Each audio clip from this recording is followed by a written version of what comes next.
Pelatih legendaris timnas Indonesia, Sintayong, dikabarkan dipecat oleh PSSI. Dan Pak Marji sudah ketemu Coach Sintayong tadi pagi, dan Coach Sintayong sudah menerima surat menyuratnya. Nanti tentu ada proses yang berikutnya mengenai hubungan kita yang sudah berakhir, dan saya mengucapkan sekali lagi terima kasih. Drama pemecatan ini mirip banget sama konflik yang ada di anime Kapten Tsubasa, di mana dalam anime tersebut ada tokoh pelatih sepak bola bernama Roberto Hongo yang sedang menghadapi tekanan dari manajemen yang akhirnya memilih mundur dari jabatannya sebagai pelatih. Seperti apa kesamaan drama pemecatan Sintayong dengan anime Kapten Tsubasa ini? Dan apakah pemecatan Sintayong sah secara hukum? Atau justru PSSI yang blunder besar dan melanggar hukum perjanjian?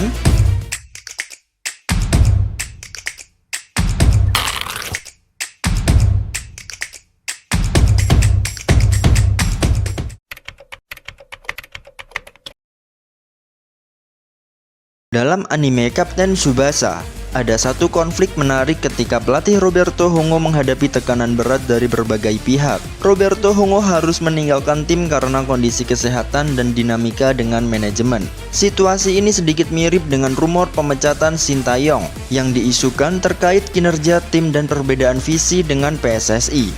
Apa persamaannya? Ada elemen tekanan dari manajemen tim. Namun, bagaimana hukum memandang pemecatan seperti ini?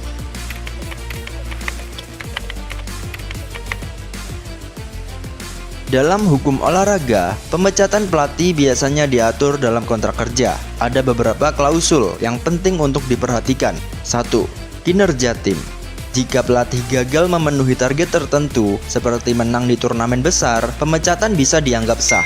2. Perbedaan visi. Manajemen dan pelatih harus memiliki tujuan yang sama. Jika ada ketidaksepahaman, biasanya diakhiri dengan klausul termination by mutual consent. 3. Kompensasi. Jika pemecatan dilakukan sepihak tanpa alasan yang sah, pelatih berhak atas kompensasi sesuai dengan isi kontraknya. Dalam kasus Sintayong, kita perlu melihat apakah kontraknya mencantumkan target spesifik, dan apakah keputusan pemecatan memenuhi syarat hukum?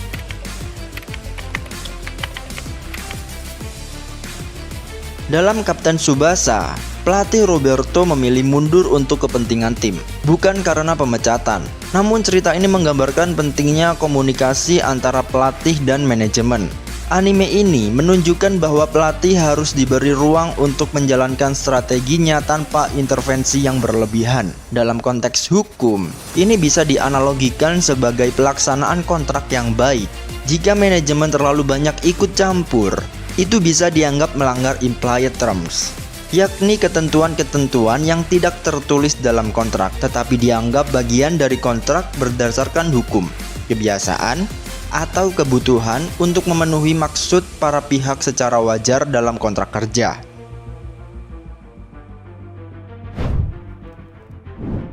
Apakah pemecatan Sintayong sah secara hukum?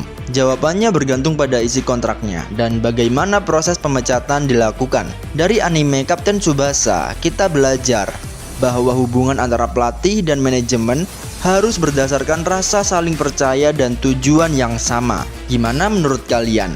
Apakah pemecatan ini adil atau justru melanggar hukum? Tulis pendapat kalian di kolom komentar.